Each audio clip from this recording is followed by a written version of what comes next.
어머님들 안녕하세요. 똑띠아들입니다. 오늘은 우리 어머니들이 정말 많이 힘들어하시는 갱년기 불면증에 대해 얘기해 보려고 합니다. 혹시 이런 경험 있으신가요? 잠자리에 누워도 1시간이 넘도록 뒤척이기만 하고 겨우 잠이 들어도 2~3시간마다 깨서 화장실을 가거나 갑자기 몸이 후끈 달아오르면서 잠이 깨는 경험 말이에요.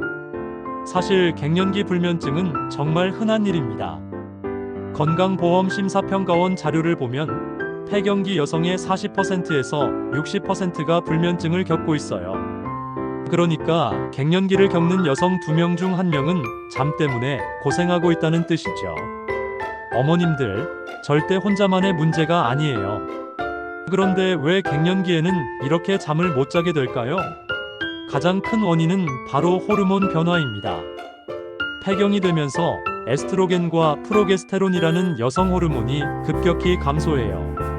이 호르몬들은 단순히 생리를 조절하는 것뿐만 아니라 우리 뇌의 신경 전달 물질까지 조절하는 역할을 합니다. 그래서 호르몬이 부족해지면 자연스럽게 수면을 조절하는 능력도 떨어지게 되는 거예요. 더 구체적으로 설명하면 갱년기의 대표적인 증상인 안면홍조와 야간발한이 수면을 방해하는 주범입니다. 자고 있는데 갑자기 얼굴과 목, 가슴 부분이 확 달아오르면서 땀이 나니까 당연히 잠에서 깰 수밖에 없죠. 또한 여성 호르몬이 줄어들면서 상대적으로 남성 호르몬의 비율이 높아지는데 이 때문에 코골이나 수면 무호흡증도 생기기 쉬워집니다. 그리고 갱년기에는 신체적 변화뿐만 아니라 심리적 변화도 함께 와요. 자녀들이 독립하면서 느끼는 공허감, 남편과의 관계 변화, 노화에 대한 두려움, 경제적 걱정 등이 복합적으로 작용해서 불안감과 우울감을 증가시킵니다. 이런 심리적 스트레스도 불면증을 더욱 악화시키는 요인이 되죠. 그럼 이제 가장 중요한 해결법에 대해 말씀드리겠습니다. 많은 분들이 불면증이 생기면 수면제부터 찾으시는데 사실 수면제는 근본적인 해결책이 아니에요. 3주 이상 복용하면 의존성, 내성, 금단 증상 등의 부작용이 생길 수 있어서 오히려 불면증을 더 악화시킬 수 있습니다. 전문의들이 가장 먼저 추천하는 것은 바로 수면위생이라고 불리는 건강한 수면 습관입니다. 첫 번째로 매일 같은 시간에 잠자리에 들고 같은 시간에 일어나는 규칙적인 생활 패턴을 만드는 것이 중요해요. 주말에도 예외 없이 지켜주세요. 두 번째는 수면 환경을 최적화하는 것입니다. 침실은 조용하고 어둡게 만들고 온도는 18도에서 22도 사이로 유지해주세요. 갱년기 야간발한이 있으시다면 가벼운 면 잠옷을 입고 선풍기나 에어컨을 활용해서 시원하게 만드는 것도 도움이 됩니다. 세 번째는 잠자리에서 하는 행동을 조절하는 것이에요. 침대는 오직 잠을 자기 위해서만 사용하고 책을 읽거나 스마트폰을 보는 등의 다른 활동은 하지 마세요. 만약 누워서 15분 이상 잠이 오지 않으면 일어나서 거실에서 편안한 활동을 하다가 졸음이 올 때 다시 침대로 가세요. 네 번째는 저녁 생활 습관을 바꾸는 것입니다.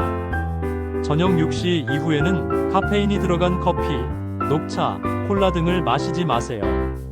술도 피하는 것이 좋습니다. 술을 마시면 처음에는 잠이 올 것 같지만 실제로는 수면의 질을 떨어뜨리고 중간에 자주 깨게 만들어요. 저녁 식사는 잠들기 3시간 전에 가볍게 드시고 과식은 절대 금물입니다. 다섯 번째는 규칙적인 운동입니다. 아침이나 이른 오후에 하는 적당한 운동은 밤에 숙면을 취하는데 정말 도움이 됩니다. 하지만 잠들기 3-4시간 전에는 운동을 마쳐야 해요. 너무 늦은 시간에 운동하면 오히려 각성 효과가 나서 잠을 못 잘 수 있거든요. 음식으로도 도움을 받을 수 있어요. 특히 콩류에 들어있는 이소플라본이라는 성분은 식물성 에스트로겐으로 불리는데 갱년기 증상 완화에 도움이 됩니다. 두부, 된장, 청국장 같은 발효된 콩 제품을 꾸준히 드시면 좋아요. 또한 칼슘과 마그네슘이 풍부한 우유나 바나나, 견과류도 수면에 도움이 되는 식품들입니다. 수면 일지를 작성하는 것도 정말 효과적입니다. 잠자리에 든 시간, 일어난 시간, 중간에 깬 횟수, 낮에 마신 카페인 양, 운동 시간 등을 기록해 보세요. 2-3주 정도 기록하다 보면 자신만의 수면 패턴을 발견할 수 있고 어떤 요인이 수면을 방해하는지 알 수 있어요. 만약 이런 방법들을 3주 이상 꾸준히 시도해 봤는데도 불면증이 계속된다면 수면 전문의나 갱년기 전문의와 상담을 받아보시는 것을 권합니다. 때로는 호르몬 치료나 인지행동 치료, 단기간에 적절한 약물 치료가 필요할 수 있어요. 마지막으로 꼭 기억해 주세요. 갱년기 불면증은 일시적인 현상입니다. 적절한 관리와 치료를 통해 충분히 극복할 수 있어요. 무엇보다 자신을 너무 자책하지 마세요.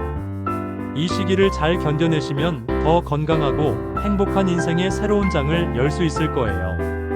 오늘 말씀드린 내용들을 하나씩 실천해 보시고 가족들도 어머니의 상황을 이해하고 도와드릴 수 있도록 이 영상을 공유해 주세요. 갱년기는 혼자 견디는 것이 아니라 함께 극복해 나가는 거예요. 다음에도 어머니들의 건강을 위한 유익한 정보로 찾아뵙겠습니다. 구독과 좋아요 잊지 마시고 건강하세요. 똑띠아들이었습니다.